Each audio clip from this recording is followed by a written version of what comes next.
Hello and welcome to the Lunchtime News from Calendar South.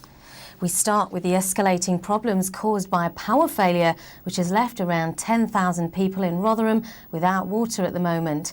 Electricity supplies have failed to a pumping station at Oughton, which means water can't be pushed forward to homes.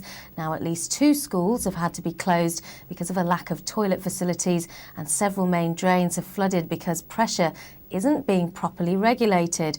Engineers hope to have it resolved by mid-afternoon. South Yorkshire Police say they are not looking for anyone else after arresting a 6th man in connection with a hit-and-run tragedy that killed a 7-year-old boy. Carl McDermott from Mexborough was hit by a van about a week ago as he played with friends.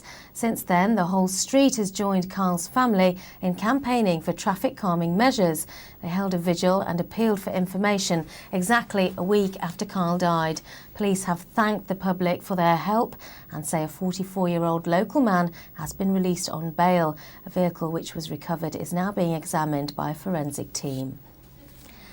A man who blinded his ex-wife by throwing acid into her face has been jailed for at least 7 years. A jury at Sheffield Crown Court were told that 48-year-old Peter Wallace knocked at his ex-wife's new home in Rotherham and threw acid into her face. She suffered serious injuries and has undergone several operations. She now has to use a white stick.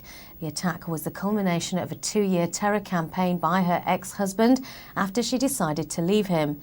Mr. Wallace was told he'd serve at least 7 years before being considered for parole.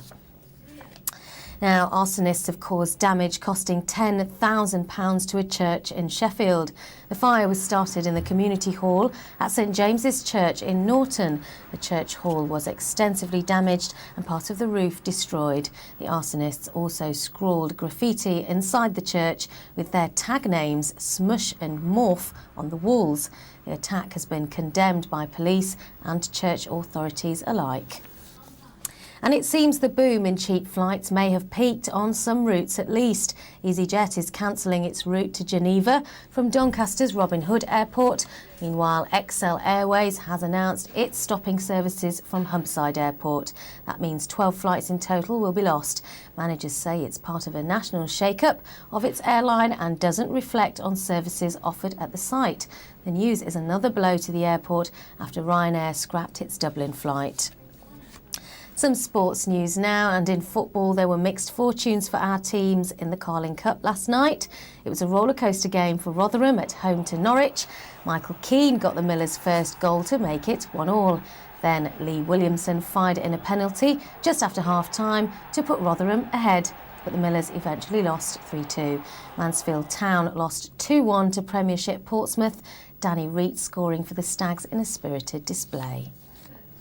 And it's a crucial day in cricket with Yorkshire's final county championship match of the season starts at Headingley today. It's a relegation decider. Just half a point separates Yorkshire and opponents Durham, and whoever gets more points from the game will stay in the First Division. It is a big game. Last week was a big game, and obviously previous ones are. So, our preparation's been sound, which is the same as we've had, and if we can continue with the cricket that we've played in recent weeks in the longer game, then we're looking forward to it.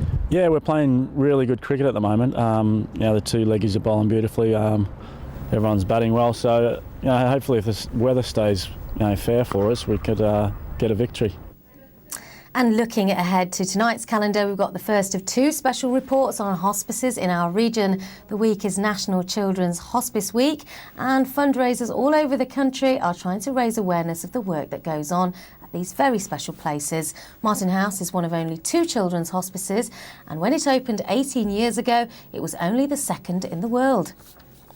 And finally, Rotherham's military hero Ian Mackay, who was awarded the Victoria Cross when he died in the Falklands War, is to be featured on a stamp to mark the 25th anniversary of the conflict.